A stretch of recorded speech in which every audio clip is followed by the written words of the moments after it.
रूपी असलेल्या ते पदकमल तिने एक अनिश सुद्धा व्यर्थ न घालवता ते प्रेमप्रीत दोरीने बांधून ठेवलेले आहेत.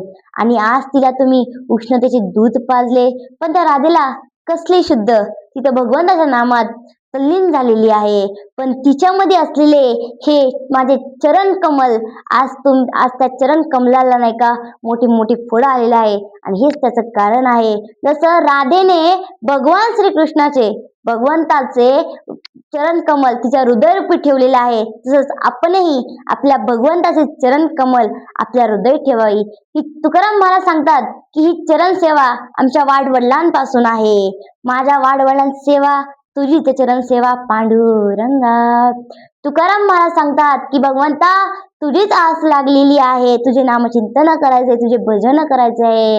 आणि तेच महाराज अभंगाच्या तृतीय चरणात सांगतात, नामाच्या चिंतनी 12 वाटापती विघ्नी. तसं तुकाराम महाराजांनी भगवंताचे नामचिंतन केले, भजन केले, तसंच आपणही भगवंताचे नामचिंतन करूया. सर्व श्रोते मंडळींनी हात वरी करून हाताने टाळी आणि मुखातून नाम स्मरण करावे. विठोबा रखुमाई, विठोबा रखुमाई, विठोबा रखुमाई, विठोबा रखुमाई, विठोबा रखुमाई.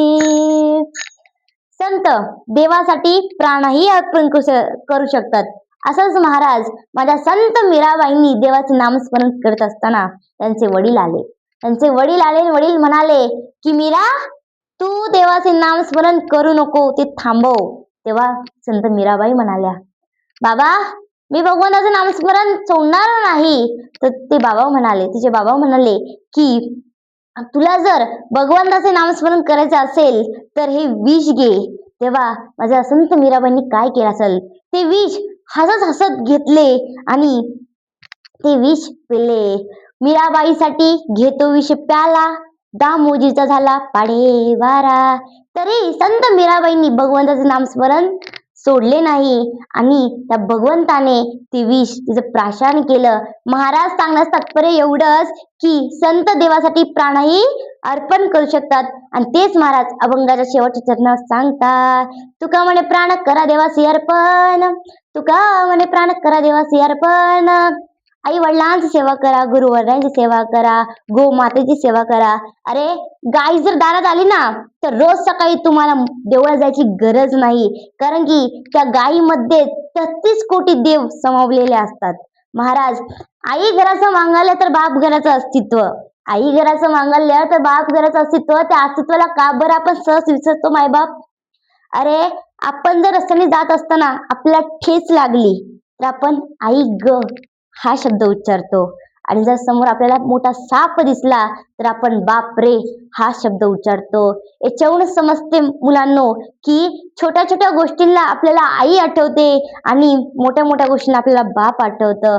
आई रडून मोकळी होते, पण सात्वन त्या बापालाच करावं लागतं, कारण रडण्यापेक्षा त्या सात्वनाला जास्त ताण पडतो. अरे ज्योतीपेक्षा समय जास्त तापते, परंतु श्रेय मात्र त्या ज्योतीलाच मिळतं. रोजच्या जेवणाची सोय तुम्हा आम्हाला करणारी आपली आई दिसते, परंतु मुला मुलींच्या भविष्याची व आयुष्याची शिरूची सोय करणारा आपला बाप का विसरतो मायबाप. अरे जिजाऊंनी शुभा घडवला अवश्य मानावे, परंतु शहाजीराजांच्या जीवनाची ओढताण का बरं विसरतो मायबाप आपण. अरे देवकीचे यशोदीचे फार कौतुक करावे, परंतु कृष्णाला डोक्यावर घेऊन यमुना नदी पार करून त्या स्वतःचा जीव धोक्यात घालणाऱ्या वासुदेवाला आपण का विसरतो मायबाप. अरे रामाकडे पाहिल्यानंतर कौशल्याचे गोड कौतुक करावे, परंतु माझा राम वनवासाला गेला असं म्हणून स्वतःला अन्न पाणी त्याग करणारा, वियोगात जाणारा दशरथ राजा आपण का विसरतो मायबाप. अरे जेवढं आपण आईला महत्व देतो ना मुलांनो, तेवढंच आपल्या बापालाही द्यावं. अरे एका बापाला 4-5 मुलं होते, लक्षात राहू द्या, एका बापाला 4-5 मुलं होते. आणि जेव्हा ते मुलं मोठे झाले